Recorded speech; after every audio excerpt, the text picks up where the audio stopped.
As an academy owner, you work hard to build trust with your students, their parents, and your community.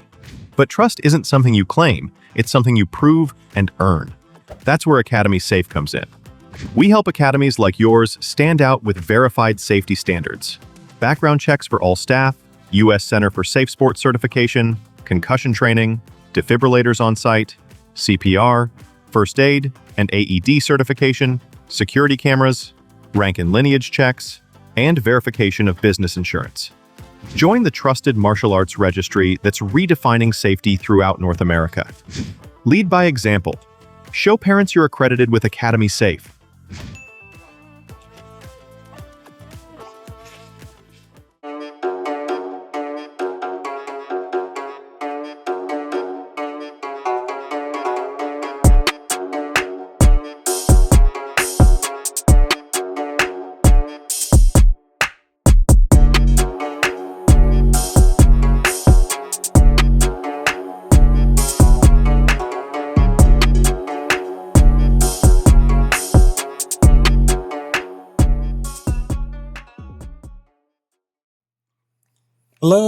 Hello, and welcome to My Empty Hands, a podcast about the martial arts, typically with a focus on Kempo, but cover all the arts around here. So, as always, I am Reggie Darden, and I have a wonderful guest with me today, Mr. Jeff Campbell, and we're going to get into his journey. He's doing some good things here, and so I'm excited to hear his story. I usually start things off with just giving a little bit of my background. I started formally in martial arts in the 90s in Kempo. Since then, I have done a number of martial arts, core styles being Kempo and Capoeira. But I am also training in Muay Thai and Brazilian Jiu-Jitsu and Hapkido and done some boxing, and so I've been a little busy. So, but yeah, as we go along, we may get into kind of more parts of my story, but we are here for the guest. So, if you could go ahead and fill me and the listeners in on how the martial arts found you. Where did it all start? We'll go back to the beginning and just kind of go from there. Yeah, so my name's Jeff Campbell, and I'm a 70s kid. So the whole kung fu craze, Bruce Lee, Jimmy Wang Yu, all those movies, and the kung fu TV show, and got caught up in that and lived in a rural area. So just kind of started doing stuff from books and magazines, The first school I went to was I'm originally from Georgia. The first school I went to was a Kim Brothers Taekwondo school. And didn't really like it, which doesn't mean it's bad. It means I didn't like it. There's something out there for everybody. And right across the street, they opened a karate studio. And Mr. Kadner was a Vietnam veteran. Marietta, Georgia policeman, and he was Shotokan based, but he added stuff. We did some judo, boxing, and he taught us a lot of wrist locks and joint locks from being a policeman. And so then I guess, you grow up and go in the work world, and didn't train for a while through the 80s, but then early 90s, I went to, I heard about Muay Thai, and Master Chai was doing a seminar at Francis Fong's, and I went to that, being a karate guy and some boxing, it still like kind of changed my attitude about everything. So I really got involved with kind of the Danny Nosano family, a lot of Muay Thai, Kali, Jeet Kune Do concepts, that whole world for a really long time, and tried a little bit of everything, did Silat, did Sabat, going up into the early 2000s, I did BJJ with Ricardo Miguel, who still has a school in Atlanta, and yeah, just did everything. So fun times. Went back to college, got my degree, and really got into work, and basically solo trained at home, whether boxing, shadow boxing, collie sticks, and then when I retired, I really wanted to get back into it, and just searching the net, I found Rocksteady Boxing, which is a boxing program for people with Parkinson's. And I found a Parkinson's Center. I'm in Fort Worth over in Hurst. And I'm like, yeah, I can hold mitts. I know how to hold mitts. So then we just started adding stuff. So now basically have a kickboxing program, a Filipino martial arts program, and a karate program. Kind of got away from karate because I guess I can give a history lesson. When we're in my generation, that 95 to about 2005, we were really kind of moving away from karate. Didn't want to wear the uniform, didn't want to wear the black belt. You do JKD and Kali and all that stuff. You're just wearing sweats and t-shirts, training like crazy. And, but you learn a lot of stuff. And so it's very funny now that the karate has come back to me, because karate is so good for people with Parkinson's because of that big wide stance and those reverse punches, extending the arms. So I still explore and like to learn stuff, but my whole focus is trying to help people, whether they're in a senior center or they have Parkinson's or some other disability. That's kind of where my focus is right now. Gotcha. Very nice. Now, to kind of just run back on the when you started at that first Taekwondo school, what would you say was kind of the reason it didn't really gel for you? Was it just that the curriculum, or was it the teacher? Or? I think it was. Well, it's a long time ago, probably before you were born. For me, the kicks. There's more emphasis on kicks, where Shotokan has more emphasis on punching. And also, that's another thing. That was the era when full contact karate started. And so, Bill Wallace and Jeff Smith and Ross Scott and Joe Lewis all started full contact karate. Well, they kind of changed their punching to boxing punches. So being in an American karate program with Mr. Cadner really appealed to me. We did less kata than a traditional Shotokan, but we sparred a lot and sparred pretty hard. So it just appealed to me more.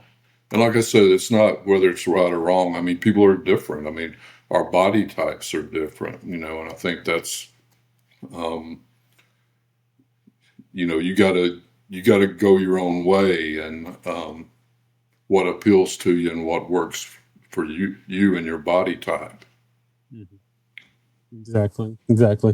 Yeah, it sounds like your Shotokan teacher, your karate teacher, is kind of progressive for a Shotokan school, at least as far as I'm familiar with it. He was kind of having some of that cross training with the joint locks and various things. I think it was because he was, like I said, he was a Vietnam veteran and he was a police officer. So he would show us little things like lock our arm and walk us around the room, with a wrist lock. So, and he did a lot of undercover work. So I think that's where Sometimes I look back and I go, man, I wish I had gone to the real traditional Shotokan school, which I'm doing now with some friends of mine just to brush up on stuff either I missed or don't remember. But I look back and now it was really cool to do the different stuff, you know. Gotcha. Gotcha. Now, did you do any? Was there any kind of competing or competition? Did you do anything like that? Yeah, we had um I had a couple of tournaments, but I got disqualified for, hitting too hard. And we had a big school tournament, um, and I won the school tournament, so that was pretty cool. But we didn't do a lot of the traditional point fighting tournaments. We didn't do much of that. And it seemed like a lot of people just did back fist and a side kick basically on those things. And I know those foam rubber gloves. I don't know if you remember Oh yeah. those. People would shake those down a little farther so they could reach a little more. So those kind of tricks. Yeah, gaming the system. Yeah, I'm kind of familiar with that. I didn't do much competing at all, and I'm pretty sure I got disqualified every tournament that I was in for Yeah, a yeah, lot of head contact was a big thing in the yeah, school that I was trained in. Head contact was allowed, but we'd go to a lot of these open tournaments, and head contact wasn't allowed. So it's kind of hard to break the habit and it with is. training. It is. So Yeah, yeah, I would just throw moves and throw that back knuckle and yeah, and get the warning, and then okay, I'll try not to do that, but it just comes right on out, and there we go. exactly. Exactly. So, was there any other arts that you were training in, or I should say, or are currently training now? Currently, um, probably my favorite is the Filipino martial arts. And I've become a area representative for Applied Eskrima with Master Kawada and starting a study group there. And also, I didn't mention this, but back in the old days, Burton Richardson, he had one of the first kind of, it's easier now, but back then you would tape yourself on a VHS tape and then Mm-hmm. mail it to him, and he would test it and all that. And I actually got to train with him in person, but I've started training with him again in Filipino martial arts and just sharing. I call them my Parkinson's warriors, sharing that stuff with them right now. Where Applied Eskrima is more in tight, kind of like a boxing thing, Mm-hmm. and then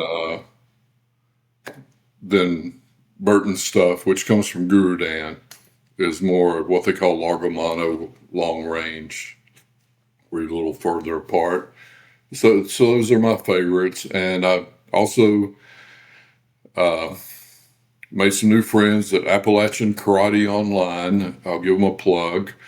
They they have karate lessons online for $10 a month, and so they're helping me brush up on my katas, and those are my main things right now. And going to the capoeira school. Sometimes I just go and play the pandero. Sometimes, as you probably know, some of that. The older you get, some of that stuff gets hard to do. So the negativa can be kind of hard for me sometimes, but it's good to Yeah, have a weekly. It's a good weekly have a weekly place to go where you're not coaching or teaching, and you're just like one of the people there.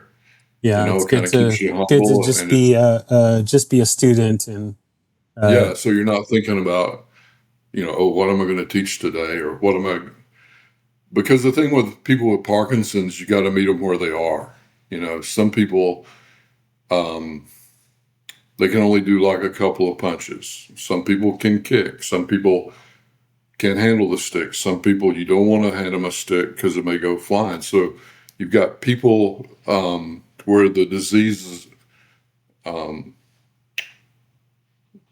affecting them more and they struggle with little things. So uh, it's probably easier to coach a regular class. So, yeah, so for once a week to go over to Fort Worth Capoeira and just learn and be one of the people there, it's, believe it or not, it's relaxing, mentally relaxing. Gotcha. So I wanted to go back. You mentioned kind of doing the testing over video, and I like that because we have something in we have kind of the same thing in the Kempo world. There is a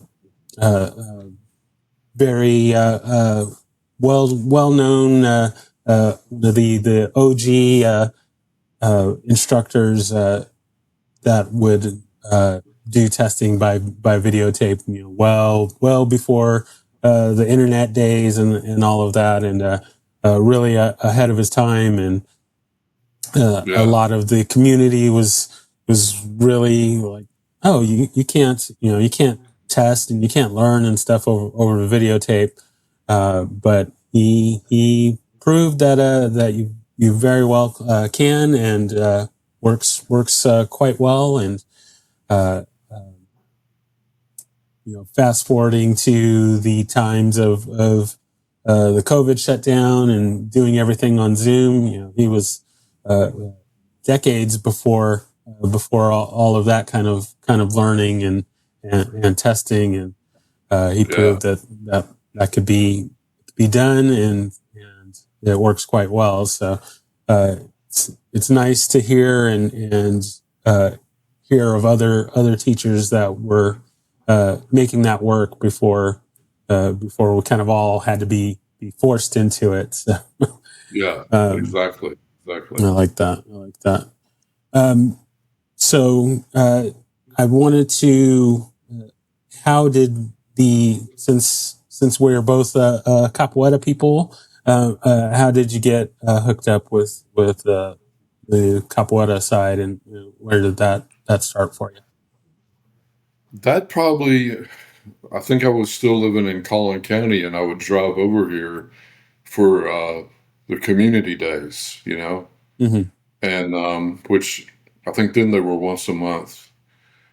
Um, my undergrad is in heritage resources, so I'm fascinated with culture, and that's probably one of the reasons I love the Filipino martial arts. I learned so much about their history and uh, the belief system and what the symbolism means, and capoeira has a ton of that. I told somebody that capoeira is kind of like going to college, because you're learning a martial art, you're getting fitness.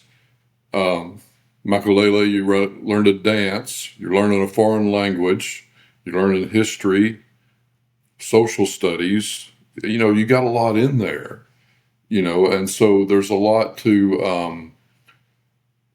I'm a person who'll read everything. I have an incredible martial arts book collection. I was like, I want to do this if I ever have the opportunity to. I want to check this out. Excuse me. So, yeah, it's fascinating, and even the Jenga. I use the Jenga for a warm up with my Parkinson's people sometimes because it really gets them to move and get. One thing with Parkinson's people will stand with their feet close together. Mm-hmm. So if you can get them in a Jenga or like a karate stance and really get them to move and to move their arms because they'll hold their arms in, it's great. It's great. And I get in the rota and I get confused and I just go back to basically throwing front kicks and roundhouse kicks. A kick's a Mm-hmm. kick. How many ways can you kick somebody? Yeah, So, exactly. yeah, it's fascinating. I mean, it is really fascinating. So, and for people who don't know, the makalele is with the sticks. So anything with sticks, sign me up. I'm I'm in. Exactly. Yeah, that's one of the things. At least I've done a kind of a little bit of the Filipino martial arts, and um, there are I see a lot of similarities in some of the movement patterns and things like that that are uh, very similar to some of the movements and footwork in capoeira. So it's nice. It's a nice kind of connection. It's being in these different arts. It's nice to see kind of these connections between them all, even though they're very vastly different. The way you do things in Shotokan are widely different than you do in capoeira, and widely different than you do in FMA art, and uh, Yeah, but exactly. there's still kind of this little kind of common DNA between them all. So when cross training, it's nice to kind of have a little I guess kind of a helping hand in the training and picking up the different styles. I can um, relate to how when you filling in the gaps. So when I started capoeira and I kind of got thrusted into the teaching side of it, uh, I didn't really have a lot of experience in capoeira at that time, but I did have a few years of karate under my belt. So when I would kind of be leading the class, I would just fill in anything I didn't know with the karate pieces. So we're in a Yeah, capoeira yeah, class, but I'm doing karate kicking drills and things like that. But yeah. fortunately, I didn't get found out. So yeah, I can see how where the filling in the gaps comes in handy. I like that. So so working with Parkinson's patients, are I guess did you have much teaching teaching just normal students before you got into that part of it, or Yeah, as a matter of fact, I mean, one of the things, and I'm going to go way back to Mr. Kedner again, who I consider my first major instructor. When I got the brown belt, he made me an assistant instructor, and I was like 17 and highly introverted. Just wanted to fight people, you know. So he says, he goes, this is part. I go, I don't really want to be an assistant. And he goes, well, this is part of it. You're a brown belt now. You got to start teaching people. So I taught there, and the other thing is, and again, all these arts are different. One of my main, I got a crazy cat over here. oh, One no of my problem. main Filipino martial arts teachers there in the late '90s, early 2000s. It was not like karate where okay, you're a yellow belt, you're an orange, you move up the belts. It's kind of like teacher and students. And then like one day he said, you show them this, and there was no official paper that you're an assistant instructor. You start teaching them. Or, I'm not going to be here, so you and Chris are going to teach next week. And you're like, really? So, and also, and other things I've taught ukulele and guitar. In the past, I've taught guitar at the Fort Worth Library, some guitar classes. So yeah, there's kind of and I just think it's important when you when all of us learn these things and have this skill set to pass it on and help people just improve their quality of life and just their attitude, like, hey, I can do this. I mean, I love teaching people. I just love it when they. Today we had pretty much with Filipino arts with the sticks. I'm usually partnering with one of them, and I have two ladies today who finally did a little drill with each other. And it's just like that made my day. That's like, I was so happy they didn't do me. And then at the end of class or the end of it's basically a circuit training thing. And I said, hey, let's have show and tell. And they got out there and did their 4 count, their high, high, high, high, low, low, low, low drill. And, it's super rewarding. It's just super rewarding, especially with people who are, they're, I'm sure like me, you've been injured before and you can't train, or you get a cold and you can't train.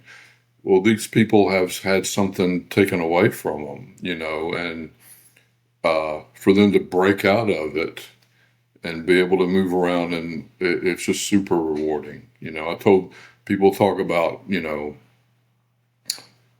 is this style or this style good for if you're in a real fight? Well, these people are in a real fight. They're in a fight 24 hours a day. Their opponent doesn't sleep, doesn't take a break. So it's just really rewarding for me. I just really love it. Yeah, I like that. It's interesting that this is, I would say that it's kind of a alternative treatment or activity. You wouldn't, or at least I wouldn't think, someone with Parkinson's should do martial arts. That's not kind of the first thing that would come to mind as something something for them to do. But I'm curious, do you know if there's any kind of studies or anything as far as the effectiveness or kind of the science of how that helps? Yeah. If people check out rocksteadyboxing.com, it's a nationwide organization, and they've proven how much this helps movement, and actually hitting something, and that it really helps the cognitive, and people have kind of reversed it or at least held it off. And as far as the karate, I've become friends with Dr. Steve Eisenstein in Illinois. He's another Shotokan guy. He's an instructor up there, and he's also a doctor. And his brother passed away from Parkinson's, so he has a thing called Breakthrough Karate. And every Friday at 1:00, he has a karate class in person, or people can attend on Zoom free. And he talks about how, karate is hard, and karate is where Parkinson's, you're kind of soft. And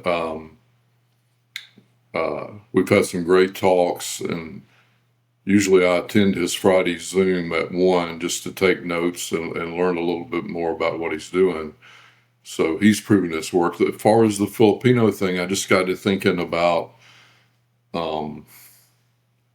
wonder if this will work. And the first time I asked him if I could do it, and the first time I did it, the people there, they were just like, "Wow, this is incredible! I didn't know you could do this."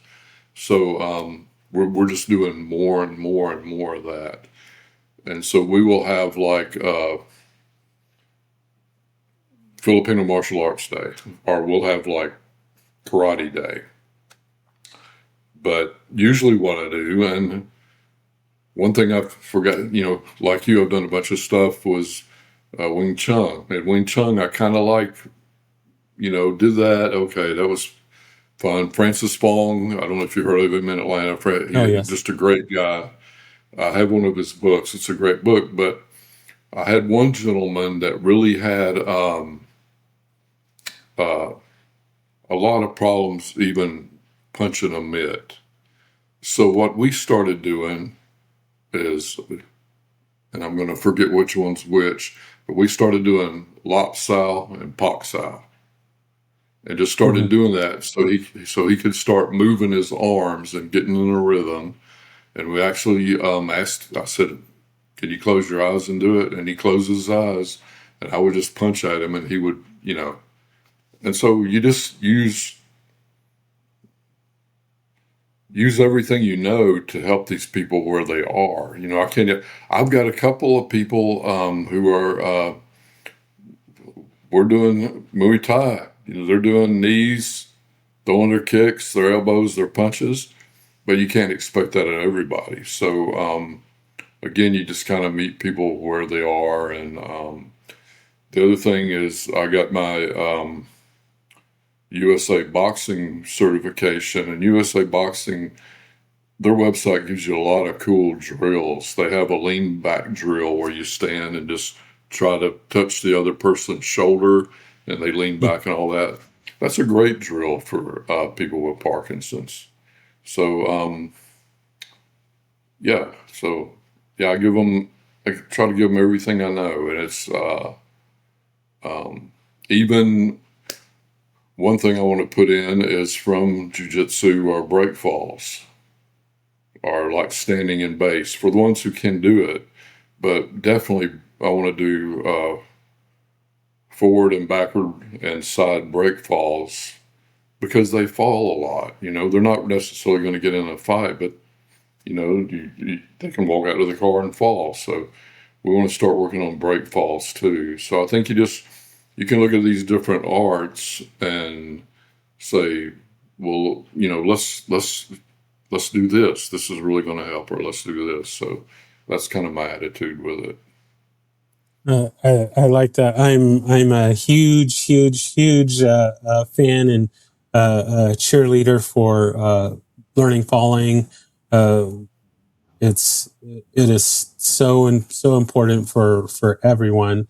Uh, Yeah. and I wish that, I mean, of course there are lots of schools and teachers out there that teach it. But I feel, or at least in the experience that I've seen, there's a lot of schools that don't really teach that as much as they should, or it's oh well, you learn that as an advanced technique. And I think that should be early and often, working on Yeah. the falling should be, first day, first week kind of stuff, and should be reinforced and practiced a lot, because it's so important. And I've seen too many instances in whether you're talking Kempo or capoeira or jiu-jitsu, seeing people fall and they don't fall correctly, and something that wouldn't, a shot or a technique or something that wouldn't have been uh, a serious issue, if you don't fall right, that can turn into Yeah. something major real quick. So Yeah. I'm definitely all for that. I wanted to make sure that I bring this up, kind of jumping around here a little bit, but I wanted to make sure that I bring this up since you had mentioned a little bit earlier. But uh, got another little Kempo connection here, in that you mentioned the ukulele. Uh, Yeah. Ed Parker, the father of Kempo, American Kempo. Ukulele player. So even though you're not a Kempoist, you're kind of an honorary one with Well, the ukulele. actually, I trained with some Kempo guys for a while, and where I lived at the time, there I'm like, I want to train with somebody, and it was one of these things of, and you know how this is. Like I went to visit and told him my background, and the instructor, I can't remember his name, but he said, "Go ahead and wear your black belt." And I'm like, "Well, I'm not a black belt in Kempo." And he goes, "Well, you earned your black belt." He goes, "You wear your black belt and just learn as we go." And I never got a black belt in Kempo, but I moved or changed jobs or something. But I mean, I thought it was such a kind thing to do. I understand if you're Shotokan black belt, you're not going to wear it to jujitsu class. But I thought it was just a very a kind, like, kind of respecting what I've done.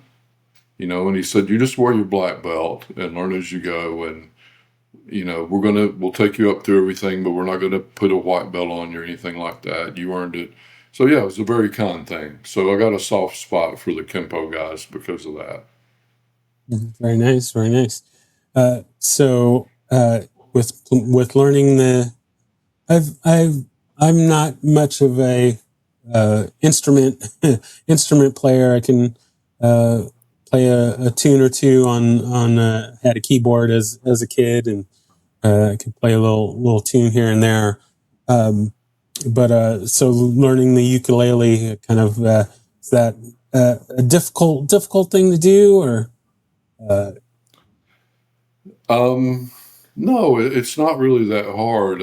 What was funny is years ago, it was around Christmas and we were in half price books, and they had one of those little toy ukuleles. And my wife and I, we were buying a bunch of stuff and we just bought it as a joke. And I'm like, I'm gonna learn how to play this thing. Well, you couldn't tune it.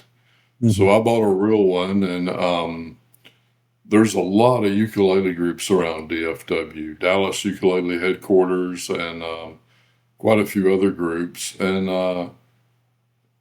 it's a relaxing thing to do. And had played some guitar, and ukulele is much easier than guitar.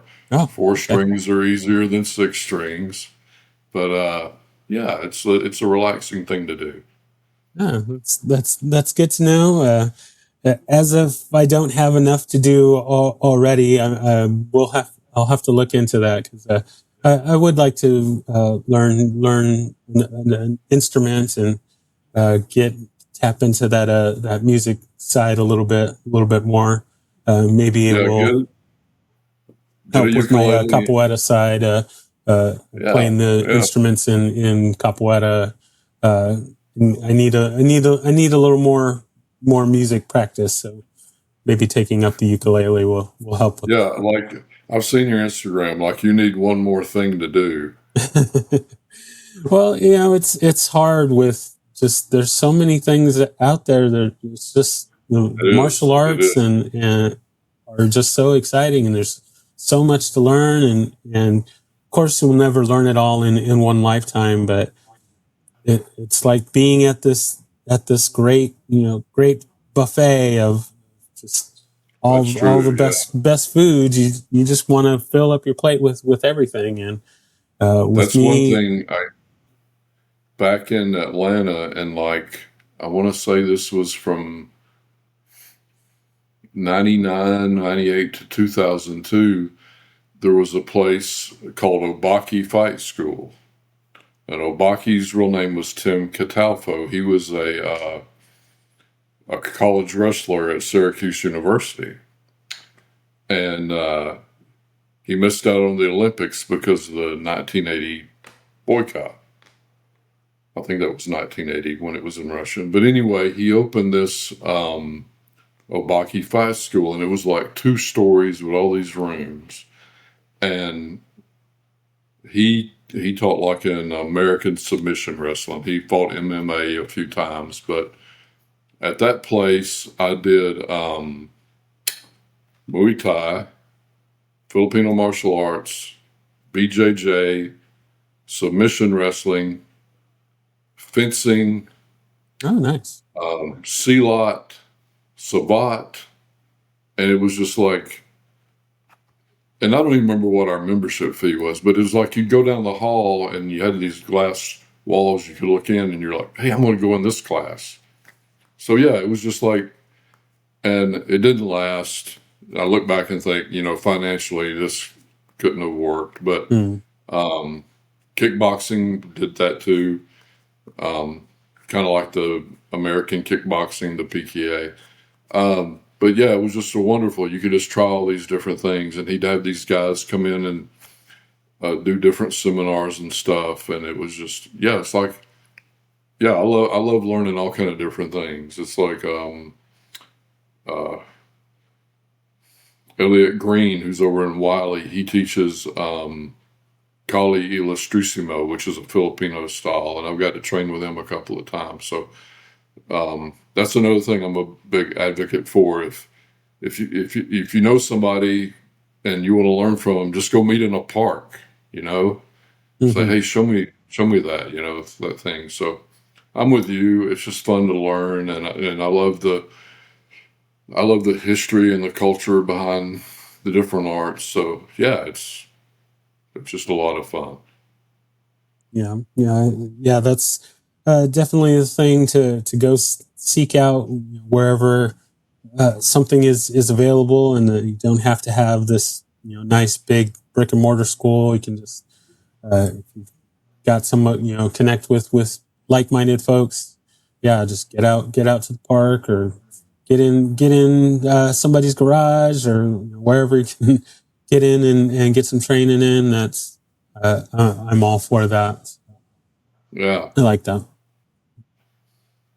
So kind of jumping back again, we touched on kind of the competing side of it, and you mentioned about liking to fight. So with getting into kind of the boxing and the kickboxing and stuff, did you do any kind of amateur boxing or kickboxing or anything like that? The kickboxing thing is like, my dad stopped that because he didn't want the head injury thing, But I was a huge fan of those guys, like Bill Wallace and Benny Urquidez, all those guys. I was like, man, I want to do this, and my dad's like, no, you're not going to do this thing. So the other thing, I have done stick fights before, and WCAF, where you wear the helmet and the pads, and 99 Southeast heavyweight champion, 1 year. So nice. Congrats. So that was a lot of fun, and we did a ton of hard sparring. I don't know if people do that kind of hard sparring now just because of insurance and lawsuits. I'm amazed. We actually, if anybody's familiar with the Dog Brothers, we actually had a Sunday where we went Dog Brothers style, and I'm like, after I did, I said, I can't believe I did this. It's kind of insane, but you learn a lot. There were two guys, and one guy was just on the outside, just peppering the guy, just hitting him all over. And the guy got tired of it and threw his stick down, rushed him, took him down, and put him in an arm bar, So, but all you have is a helmet and hockey gloves. It's kind of insane. And I look back on it and I'm like, I wouldn't do that now, but I mean, it was fun at the time, to say you did it, just to say you did it. Yeah, that it never really dawned on me until kind of just now. But it's got to be pretty scary to get in there. I mean, even though your hands are covered and your head is covered, having somebody wailing a stick at you. We do our self-defense techniques, and we kind of simulate it as much as we can, but if you're in there and you're really going full at it, that's got to be pretty terrifying. kicks, punches too, and takedowns, So, yeah, one of them, the guy was on top of me and I was on my stick and he's just pounding me with his stick, and I heard somebody yell, "Jeff, you're going to have to give up the damn stick." But I was trying to pull my stick out, to hit him. So I finally let go and I got on my back and he starts to hit me and I got the arm bar, But if I'd have held onto that stick, they would have stopped it because he was wailing on him pretty good. So, I mean, yeah, you get a lot of, you talk about your adrenaline flowing because the thing getting hit with that stick, it doesn't hurt right then. It hurts afterwards, and you get bruises and stuff. But yeah, that was a one-time thing for me. It was like Dog Brothers Sunday, and we did that, and like we did other things like knife sparring, which like the first cut wins, which Oh, isn't wow. really that's not really realistic because you cut somebody, they're not going to stop. They don't know they're cut, Yeah. But yeah, we did a lot of hardcore stuff there around the turn of the century. So yeah, it was pretty. It was fun and a learning experience. And so, how does like I guess like the point or scoring or like you get certain points for disarming them or hitting in a certain place or kind of how to? What we did in what they call it WECAF, which is the World Eskrima Kali Arnis Federation, they put you in a boxing ring and they score it like a boxing match because you got a big padded coat on and a helmet and hockey gloves, and there's no kicks or punches. It's only stick. So it's who's scoring the judges score who's getting the clean hits in, things like that. And when you end up like in a clinch in the corner, there's a referee who breaks you up, and the referee has a stick, so he kind of keeps order in the ring. But WECAF is fun, and I don't know. I mean, how realistic can you be with all this stuff? I mean, you got a lot of pads on, and so, but still, it's good to get in there. And I would encourage, I would even encourage like karate people to get some headgear and stuff and gloves and go kind of like amateur boxing does. Just if you just do a round just to see how you're gonna react to like, wow, this guy's our girl is trying to take my head off, So, yeah, I mean, I think it has its place, and I I read an article the other day that people are shying away from it because of insurance and lawsuits and things like that. But there again, if you're learning martial arts for self-defense, um, how many fights are you going to get in as an adult? I mean, if you're getting in more than 2 or 3 fights in your adult life, there probably needs to be some, lifestyle changes. There's that Yeah. laws of stupid. I can't don't do stupid things with stupid people at stupid times and stupid places. So I think the main, um, I think there's all different people. You're probably like me. You like to learn different things. There's a fitness aspect to it. There's a confidence aspect to it, and there's just there's a real community. I mean, the Filipino martial arts people are a lot like the capoeira. You're kind of you're kind of part of a little community. And I think that's a big part of it too. I'm a big fan of training on your own and, going in the backyard and shadow box, do your kata, things like that. But it's important to, like Saturday morning at Fort Worth Capoeira, we're doing a little thing for Fort Worth Arts Festival at Texas Wesleyan. So I think that community part's important also. And just the camaraderie. and you know this, you go through a real hard class, and you all go through it together, you kind of bond together, you're all sweaty, you're all tired, sore. So, yeah, that's a big part of it too. Yeah, I'm a big fan of the community aspect of the different arts, especially in our post COVID world.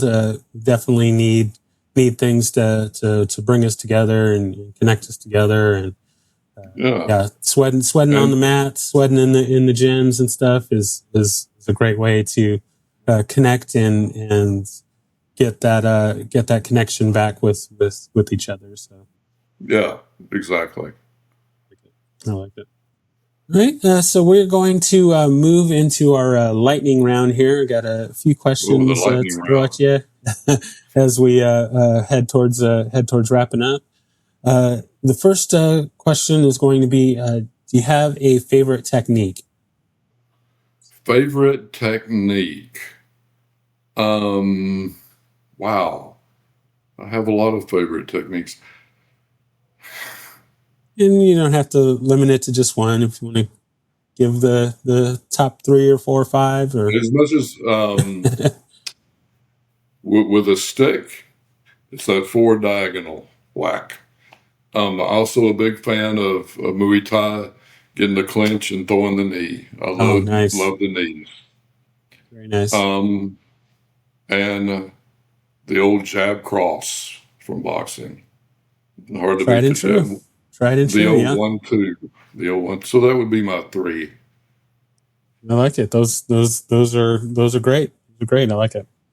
Right. The next question: do you have a favorite form or kata? Been in a few different arts there. Um, well, that's a good question. In the Filipino arts, we don't really have a form. It's more Mm-hmm. free flowing, like a shadow boxing. Mm-hmm. So that in shadow boxing would probably be my favorite. Just just to get out there and do your umbrellas and work the sticks and let just it almost becomes a meditation. So yeah, that would be the two right there. Good. I like it. I like it. All right. This one is probably going to be kind of obvious, but we'll ask it anyway. You have a favorite weapon? The stick, love the stick. Yeah, Yeah, I knew that was going to be the answer, but my it's collie part of the sticks are list. they're my favorite. Very nice. Very nice. I like that. All right. The next question: if there is anyone that you could train with, living or dead, fictional or non-fictional, who would that be? Who would I want to train with? Um,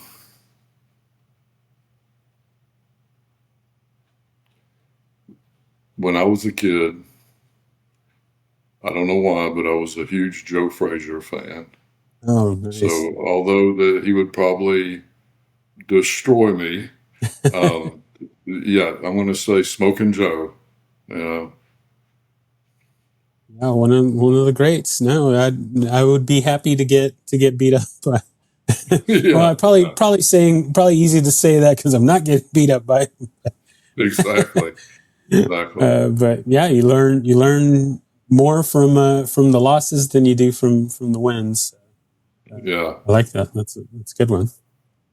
All right. And so the kind of final question, uh, this one is kind of weird, or I shouldn't say weird, but I'm still working on how to best formulate this one. But I'm curious as of something that always motivates you to train. So I'm going to kind of clarify this a little bit. So one of the things that just always gets me hyped up and ready to train, and I'm just at it, is in the movie Rocky Four, when we get to the training montage where he's lifting the boulders and running through the snow and Yeah, yeah, chopping the wood, and that music's playing, and just every time I see that scene, I'm ready to hit the gym, hit the dojo, get out there and just train. So I'm curious, what is something like that for you? And it could be anything: a movie, a song, a person, a poster, anything that Um, just always gets I you motivated don't to train. know. There's one scene in and some of the listeners may be too young to remember the Billy Jack movies. Yes, Billy Jack. But that Billy Jack scene when and that movie appealed to me, especially growing up in a rural area, is when he's standing there in the park in front of that guy and he says, "I tell you what I'm going to do. I'm going to take this foot and put it on that side of your face, and you know what?" And the guy said, he goes, "There's not a damn thing you can do about it." And he whop. So I mean, yeah, that's probably my Very nice. favorite martial arts movie scene right there. Yeah, that would be Very it. nice. Very nice. I like that. Because one, it's a great scene. It's got that great attitude. That it's like, yeah, I can definitely take you out. Another thing that I like about it that just kind of hit me. So I recently watched a movie called Born a Champion with Sean Patrick Flannery, and it is he is a jiu-jitsu practitioner, Brazilian jiu-jitsu practitioner, and he's going through some life challenges and things. But there is a scene in the movie where he's working, he's like working as like a janitor at this karate school, and he ends up uh, kind of teaching some of the guys kind of on the side some jujitsu stuff, and the head karate teacher kind of is like, oh well, that jujitsu stuff doesn't work, and just kind of going off on him, and at one point he tells this instructor, he's like, okay, well, I'm gonna run up on you, and I'm gonna take you down, and I'm gonna get you in the back and choke you out, and then we're gonna get up, and I'm gonna do exactly the same thing, and there's not anything you can do about it. And it was very much like that Yeah, that Billy Jack yeah, scene, and uh, yeah, so I just really that mentioning Billy Jack made me think of that, but. yeah. Yeah, I really enjoy that movie. So it is now kind of on my list as the movie that sells on an art. So for me, when I got started in Kempo, the movie The Perfect Weapon with Jeff Speakman, Oh yeah, yeah, that's the Kempo movie. That you want to sell somebody on the art of Kempo, you show them The Perfect Weapon. yeah, Same thing with the same thing with Only the Strong with Mark Dacascos. That's the Capoeira movie. You want to sell yeah, somebody on yeah, Capoeira, you show them that movie. Well, Born a Champion is the Jiu-Jitsu movie. You want to sell somebody on Brazilian Jiu-Jitsu, you show them that movie. It's all about the greatness of Brazilian Jiu-Jitsu. So um, I'm kind of on a quest to find that movie for every art. Taekwondo, Best of the Best is kind of that movie.